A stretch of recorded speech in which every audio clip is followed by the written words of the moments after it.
2026ல் வந்து எவ்வளவு டேக்ஸ் நீங்கள் பே பண்ண போகிறீங்க, எவ்வளவு டேக்ஸ் நீங்கள் சேவ் பண்ண போகிறீங்க, இதைத்தான் பார்க்க போகிறோம். 2025க்கும் 2026க்கும் என்ன டிஃப்ரெண்ட் டேக்ஸ் பேமெண்ட்.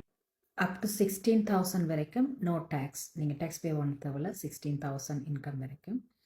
16,000லேருந்து 58,000 வரைக்கும் உங்களோட டேக்ஸ் ப்ராக்கெட் 14.5% இருந்தது 2025ல். 2026ல் அதை வந்து 14.0, அதாவது 0.5% வந்து குறைச்சிருக்கிறாங்க. ஸோ 58,000லேருந்து 117,000 வரைக்கும், அதாவது நான் இந்த டாலர் அமௌண்ட் எக்ஸாக்ட் சொல்லலை, நான் ரவுண்ட் அப் பண்ணி தான் சொல்கிறேன் உங்களுக்கு. அதில் 20.5% இதான் டேக்ஸ் ப்ராக்கெட். இது 2025-26 ரெண்டுலேயுமே ஒரே அளவு சேம் தான் இருக்குது. இதில் எந்த மாற்றமும் வரல. 2026ல் 117,000லேருந்து 181,000 வரைக்கும் டேக்ஸ் ப்ராக்கெட், அதாவது டேக்ஸபிள் இன்கம் வந்து பர்சன்டேஜ் வந்து 26%. இது வந்து மாற்றம் இல்லை 25க்கும் 2026க்கும். இட்ஸ் சேமாக தான் இருக்குது. ஸோ நெக்ஸ்ட் லெவல் 181,000லேருந்து 258,000. இதுக்கு ரெண்டுக்கும் இடைப்பட்ட அமௌண்ட்டுக்கு வந்து 29% வந்து டேக்ஸபிள் இன்கம். இதுலேயும் வந்து எந்த மாற்றமும் இல்லை 2025க்கும் 2026க்கும். மாற்றம் வந்து எதில் இருக்குதுண்டா ஃபர்ஸ்ட் லெவலில் மட்டும்தான் இருக்குது. ஏன்னு சொன்னால் அந்த லோ இன்கம் மக்களுக்கு ஒரு சப்போர்ட் பண்ணுறதுக்காக, இன்ஃப்ளேஷனை வந்து மேனேஜ் பண்ணுறதுக்காக இந்த சின்ன ஒரு மாற்றம் வந்து டேக்ஸில் இருக்குது. அடுத்த லெவல் வந்து 33%. இது வந்து 258,000 இன்கம் ஓர் அதுக்கு மேலே எடுக்கிறவங்களுக்கு 33% வந்து 2025 and 26 ரெண்டு இயர்லேயுமே வந்து சேமாக தான் இருக்குது. இதுதான் அந்த டேக்ஸ் ப்ராக்கெட். ஸோ இதில் வந்து 2025-26ல் வந்து இந்த இன்கம் லெவல், அது வந்து எவ்வளவு இன்கம்ன்றதில் ஒரு சின்ன சின்ன அமௌண்ட் மாற்றங்கள் இருக்குது. நான் இந்த இதில் போட்டிருக்கிறேன்னு பாருங்கள் இந்த ஸ்க்ரீன்ஷாட்டில். ஸோ அதில் நீங்கள் பார்த்து தெரிஞ்சு கொள்ளலாம்.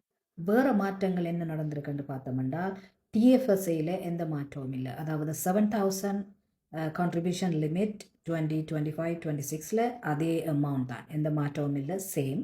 ஆர்எஸ்பியில் என்ன கான்ட்ரிபியூஷன் லிமிட் 2025-26க்கு என்ன டிஃப்ரெண்ட்னு பார்த்தீங்கன்னா, 25ல் வந்து 32,490 இருந்த லிமிட் வந்து 2026ல் 33,810. இந்த லிமிட்டில் வந்து இதில் சின்ன ஒரு மாற்றம் ஒன்று செய்திருக்கிறாங்க. அந்த contribution limit. Maximum pensionable earning 71,300 இருந்ததை 74,900 மாற்றிருக்காங்க. அதுலேயும் ஒரு சின்ன ஒரு சேஞ்சஸ் வந்து வந்திருக்கு.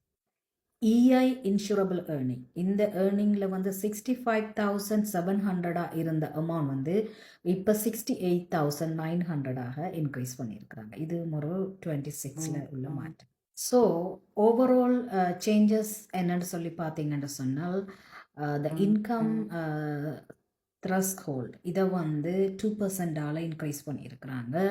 அடுத்தது வந்து லோ இன்கம் ஃபேமிலிக்கு, அதாவது லோ இன்கம் பீப்புளுக்கு வந்து ஒரு சின்ன ஒரு டேக்ஸ் பெனிஃபிட்ஸுக்காக 14.5% இருந்தது 14% மாற்றியிருக்கிறாங்க. மூன்றாவது சேஞ்சஸ் என்னென்னு பார்த்தீங்கன்னா, கேபிட்டல் கெயின் இதில் வந்து 250,000 ஓர் அண்டர் அதுக்கு கீழே மேக் பண்ணுறாங்களுக்கு வந்து 50% கேபிட்டல் கெயின் ஓ கேபிட்டல் லாஸ் டேக்ஸ்.